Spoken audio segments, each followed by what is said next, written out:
the industry-wide secret butchers don't want you to know about.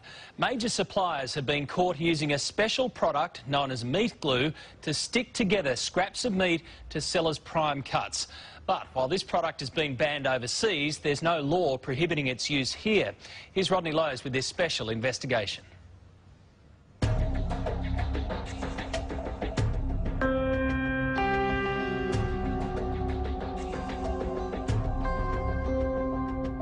It's the meat industry's dirty secret, a way of turning the scraps too small to sell as a premium steak back into a juicy, plump eye fillet to sell for a premium price. So clever, you'll never tell. Not even an expert can. Before, you didn't even pick that as a join, though, did you? It doesn't even tear through the joint. A bit hard to tell, isn't it? Butcher James Faulkner runs Queensland Natural Beef Company, an organisation dedicated to using as few additives in meat from paddock to plate as possible. But tonight, he's exposing how some parts of the industry are able to trick their customers and use whatever it takes. Yeah. I've just got some fine diced beef and my special enzyme. I'm just going to mix it up a bit. Why have we got the masks on? This is dangerous. See that? Don't breathe that in. This powder is transglutaminase enzyme, otherwise known as meat glue.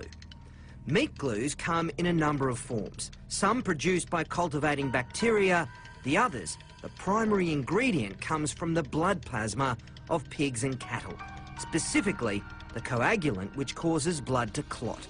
In the food industry, it has amazing properties. So just got a little bit here, about a teaspoonful. Yep. Just over the top like that. And with our gloves on, of course, we mix it up. Then roll it in plastic film and refrigerate.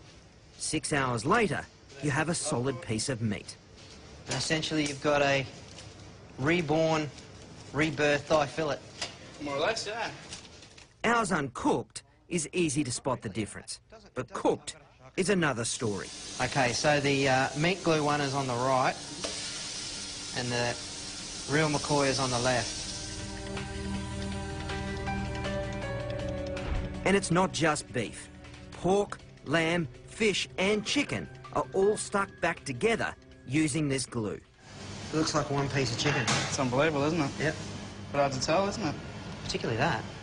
On the grill, it's even harder to pick. So that's the real McCoy. Give this a burl.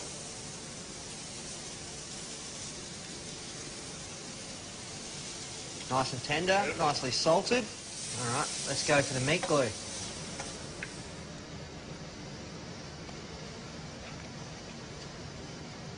I can't tell the difference. Pretty good, but potentially dangerous. I've sort of got two concerns. One that is well publicised, which is misleading people. The other area is the microbial side.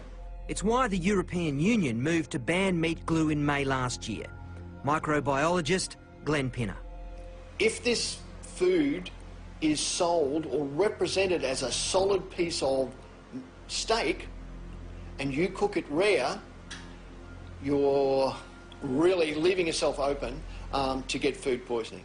Once you glue two pieces together, it's difficult to cook thoroughly those parts that were on the outside but are now on the inside.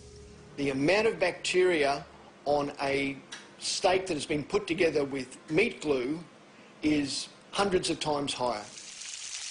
We had no idea how guarded a secret this was until we started contacting restaurateurs and butchers to ask them about the use of meat glue. Many of them didn't want to speak for fear of upsetting their suppliers, creating bad blood in an industry that has become very clever at using this product. Are you just shaking your head? A little bit. It's unbelievable, isn't it?